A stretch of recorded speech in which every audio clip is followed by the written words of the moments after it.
ਸਿੱਖਾਂ ਦੇ ਨਾਗਰਿਕ ਅਧਿਕਾਰਾਂ ਦੀ ਰਾਖੀ ਕਰਨ ਵਾਲੀ ਸੰਸਥਾ ਸਿੱਖ ਕੋਲੀਜਨ ਅਤੇ ਸਾਨ ਫਰਾਂਸਿਸਕੋ ਆਧਾਰਿਤ ਏਸ਼ੀਅਨ ਲਾ ਕੌਕਸ ਨੇ ਕੈਲੀਫੋਰਨੀਆ ਦੇ ਮੋਟਰ ਵਾਹਨ ਵਿਭਾਗ ਦੀ ਉਸ ਨੀਤੀ ਖਿਲਾਫ ਮੁਕੱਦਮਾ ਦਾਇਰ ਕੀਤਾ ਹੈ ਜਿਸ ਤਹਿਤ ਤਕਰੀਬਨ 17,000 ਟਰੱਕ ਚਾਲਕਾਂ ਦੇ ਲਾਇਸੈਂਸ ਰੱਦ ਕਰਨ ਦੀ ਯੋਜਨਾ ਹੈ।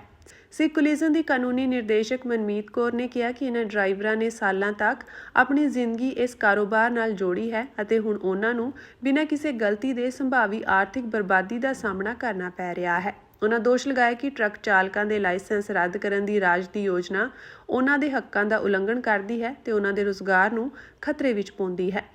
ਉਹ ਅਲਮੇਡਾ ਕਾਉਂਟੀ ਸੁਪੀਰੀਅਰ ਕੋਰਟ ਵਿੱਚ ਲਾਇਸੈਂਸ ਰੱਦ ਕਰਨ ਦੀ ਕਾਰਵਾਈ ਰੋਕਣ ਦੀ ਮੰਗ ਕਰ ਰਹੇ ਹਨ। ਕੈਲੀਫੋਰਨੀਆ DMV ਨੇ ਕਿਹਾ ਕਿ ਉਹ ਸੁਣਵਾਈ ਅਧੀਨ ਮੁਕੱਦਮਿਆਂ ਤੇ ਕੋਈ ਟਿੱਪਣੀ ਨਹੀਂ ਕਰਦਾ।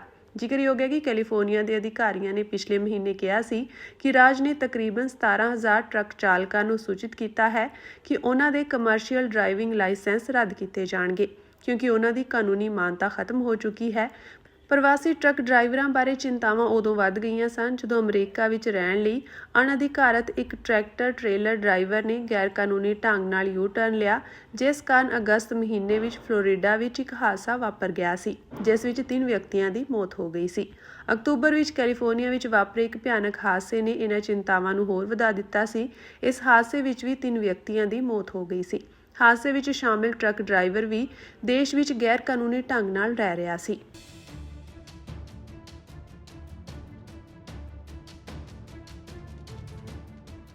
ਸਿੱਖਾਂ ਦੇ ਨਾਗਰਿਕ ਅਧਿਕਾਰਾਂ ਦੀ ਰਾਖੀ ਕਰਨ ਵਾਲੀ ਸੰਸਥਾ ਸਿੱਖ ਕੋਲੀਜਨ ਅਤੇ ਸਾਨ ਫਰਾਂਸਿਸਕੋ ਆਧਾਰਿਤ ਏਸ਼ੀਅਨ ਲਾ ਕੌਕਸ ਨੇ ਕੈਲੀਫੋਰਨੀਆ ਦੇ ਮੋਟਰ ਵਾਹਨ ਵਿਭਾਗ ਦੀ ਉਸ ਨੀਤੀ ਖਿਲਾਫ ਮੁਕੱਦਮਾ ਦਾਇਰ ਕੀਤਾ ਹੈ ਜਿਸ ਤਹਿਤ ਤਕਰੀਬਨ 17,000 ਟਰੱਕ ਚਾਲਕਾਂ ਦੇ ਲਾਇਸੈਂਸ ਰੱਦ ਕਰਨ ਦੀ ਯੋਜਨਾ ਹੈ।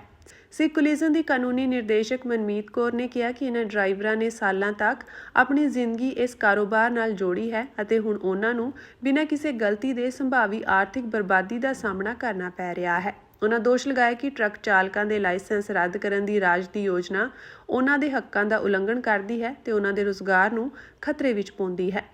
ਉਹ ਅਲਮੇਡਾ ਕਾਉਂਟੀ ਸੁਪੀਰੀਅਰ ਕੋਰਟ ਵਿੱਚ ਲਾਇਸੈਂਸ ਰੱਦ ਕਰਨ ਦੀ ਕਾਰਵਾਈ ਰੋਕਣ ਦੀ ਮੰਗ ਕਰ ਰਹੇ ਹਨ। ਕੈਲੀਫੋਰਨੀਆ DMV ਨੇ ਕਿਹਾ ਕਿ ਉਹ ਸੁਣਵਾਈ ਅਧੀਨ ਮੁਕੱਦਮਿਆਂ ਤੇ ਕੋਈ ਟਿੱਪਣੀ ਨਹੀਂ ਕਰਦਾ।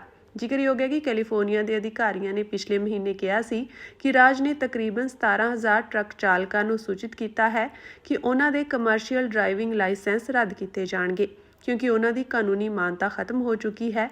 ਪ੍ਰਵਾਸੀ ਟਰੱਕ ਡਰਾਈਵਰਾਂ ਬਾਰੇ ਚਿੰਤਾਵਾਂ ਉਦੋਂ ਵੱਧ ਗਈਆਂ ਸਨ ਜਦੋਂ ਅਮਰੀਕਾ ਵਿੱਚ ਰਹਿਣ ਲਈ ਅਣਅਧਿਕਾਰਤ ਇੱਕ ਟਰੈਕਟਰ ਟ੍ਰੇਲਰ ਡਰਾਈਵਰ ਨੇ ਗੈਰਕਾਨੂੰਨੀ ਢੰਗ ਨਾਲ ਯੂ-ਟਰਨ ਲਿਆ, ਜਿਸ ਕਾਰਨ ਅਗਸਤ ਮਹੀਨੇ ਵਿੱਚ ਫਲੋਰੀਡਾ ਵਿੱਚ ਇੱਕ ਹਾਦਸਾ ਵਾਪਰ ਗਿਆ ਸੀ ਜਿਸ ਵਿੱਚ 3 ਵਿਅਕਤੀਆਂ ਦੀ ਮੌਤ ਹੋ ਗਈ ਸੀ। ਅਕਤੂਬਰ ਵਿੱਚ ਕੈਲੀਫੋਰਨੀਆ ਵਿੱਚ ਵਾਪਰੇ ਇੱਕ ਭਿਆਨਕ ਹਾਦਸੇ ਨੇ ਇਹਨਾਂ ਚਿੰਤਾਵਾਂ ਨੂੰ ਹੋਰ ਵਧਾ ਦਿੱਤਾ ਸੀ। ਇਸ ਹਾਦਸੇ ਵਿੱਚ ਵੀ 3 ਵਿਅਕਤੀਆਂ ਦੀ ਮੌਤ ਹੋ ਗਈ ਸੀ। ਹਾਦਸੇ ਵਿੱਚ ਸ਼ਾਮਿਲ ਟਰੱਕ ਡਰਾਈਵਰ ਵੀ ਦੇਸ਼ ਵਿੱਚ ਗੈਰਕਾਨੂੰਨੀ ਢੰਗ ਨਾਲ ਰਹਿ ਰਿਹਾ ਸੀ।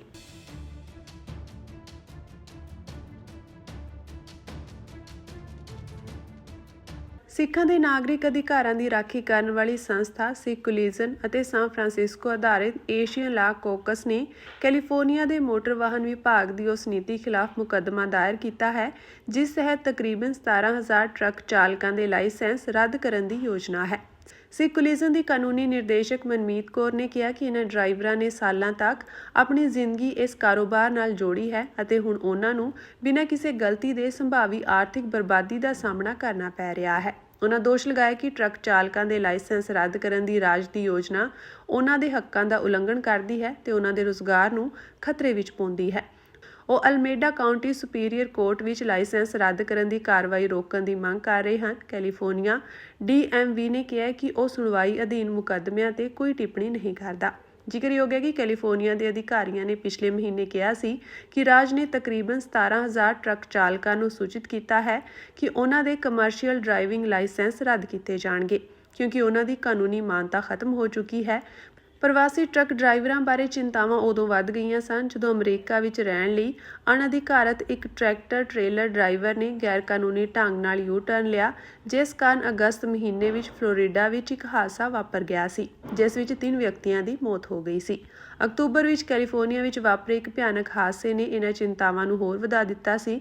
ਇਸ ਹਾਦਸੇ ਵਿੱਚ ਵੀ 3 ਵਿਅਕਤੀਆਂ ਦੀ ਮੌਤ ਹੋ ਗਈ ਸੀ। ਹਾਦਸੇ ਵਿੱਚ ਸ਼ਾਮਿਲ ਟਰੱਕ ਡਰਾਈਵਰ ਵੀ ਦੇਸ਼ ਵਿੱਚ ਗੈਰਕਾਨੂੰਨੀ ਢੰਗ ਨਾਲ ਰਹਿ ਰਿਹਾ ਸੀ।